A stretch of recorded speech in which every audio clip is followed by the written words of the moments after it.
સામે જે શેન આવ્યો છે તે કોનું છે? અરે રતનભાઈ જો તો ખરા એના એ શેનની અંદર એક સરસ મજાનો કેવો લીલો રથ થાય છે. અરે રતનભાઈ એ લીલા રથની અંદર એક કેવો સરસ મજાનો સ્વરૂપવાન પુરુષ બેઠો છે.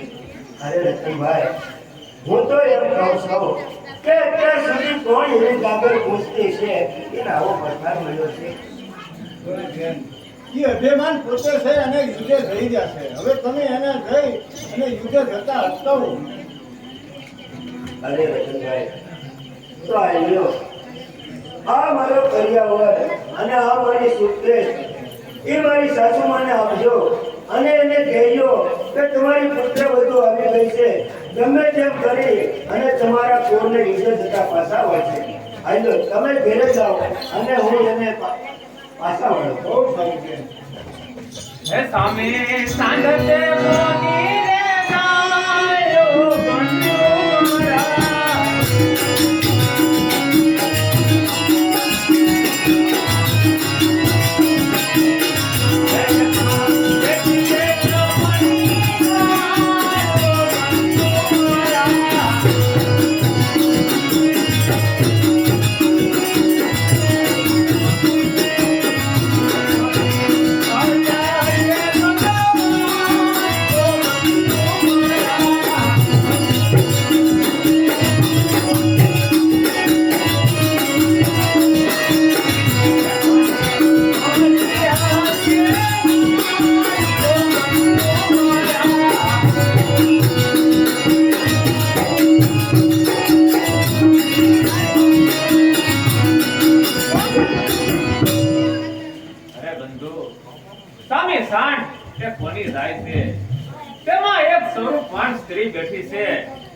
કોણ એવો ભાગ્યશાળી પુરુષ છે જેને આવી ભાગ નારી મળી છે? હવે બંધુ એ વૈરાટ નગરના રાજાની રાજકુમારી છે અને ઓસરા એનું નામ છે અને તમારા પત્ની છે.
હું આપની પત્ની ઓતરા.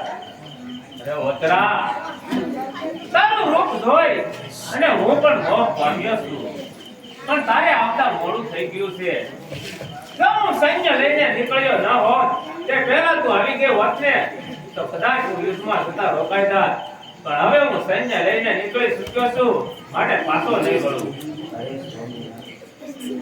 હવે તો આવી ગઈ છું, હવે તો આપણા ઘરે પાછા વળો. જ્યાંથી મારા પિયરથી નીકળીને ત્યાં રસ્તામાં મને બહુ અવસરો થયા. આપણે યુદ્ધ નહીં કરવાનું. અરે વતરા, તારે આવતા મોડું થઈ ગયું છે. હવે તારા અને મારા ભવિષ્યનો માપ વતરા. અરે હવે છોડી દો અને આપના નીચે જવા માટે પાછા વળી દો. આપ ગમે તેમ દેશો પણ આપણે યુદ્ધમાં નહીં જવા દો.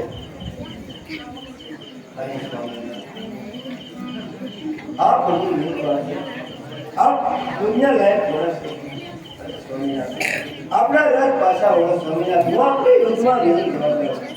વતરા, તમારી વચ્ચે મેં ભેળું સાયું છે અને યુદ્ધમાં ન જાવ ને તો મારા સાત અર્જુનનું નામ લાગે વતરા. અરે સ્વામિનારાયણ, હું આપનો પત્ની છું સ્વામિનારાયણ. હું આપની પાસે ખોળો પાથરી અને મારા સૌભાગ્યની ભીખ માંગુ છું સ્વામિનારાયણ. આપ યુદ્ધ ન જાઓ. આપ યુદ્ધ ન જાઓ સ્વામિનારાયણ.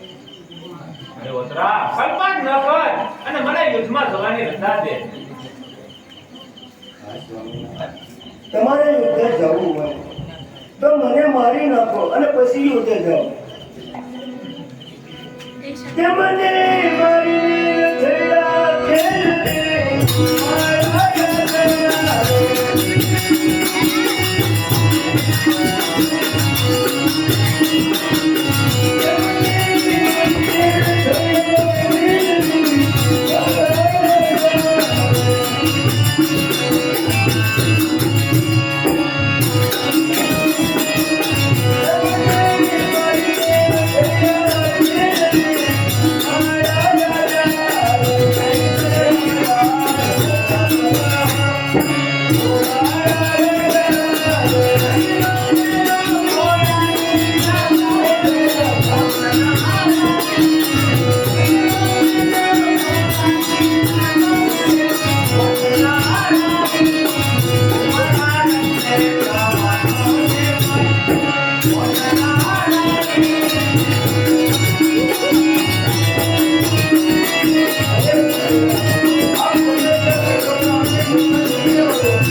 આપને યુદ્ધમાં જાઓ તો મારી કોઈ ના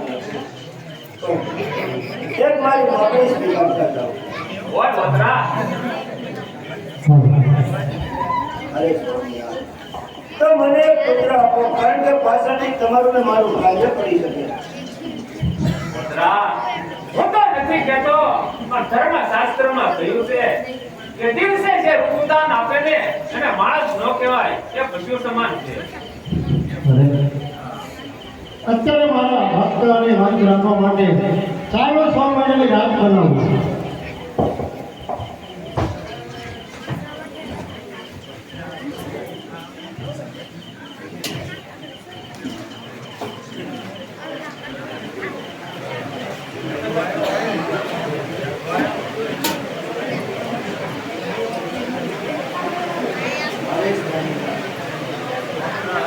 હું બંધારણ નેતાની વિશાળે બની છું. હું આપણે એક વાત પૂછું મને જવાબ આપો.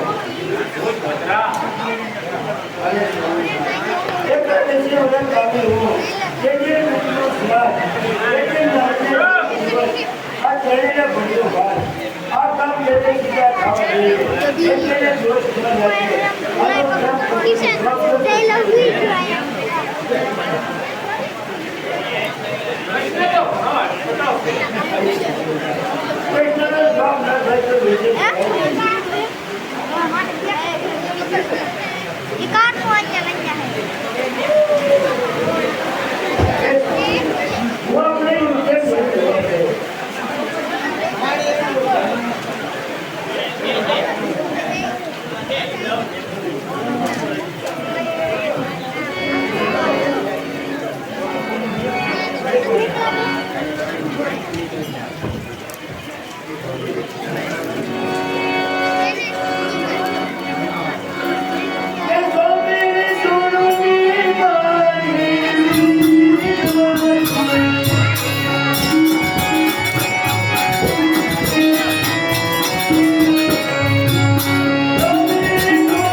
છે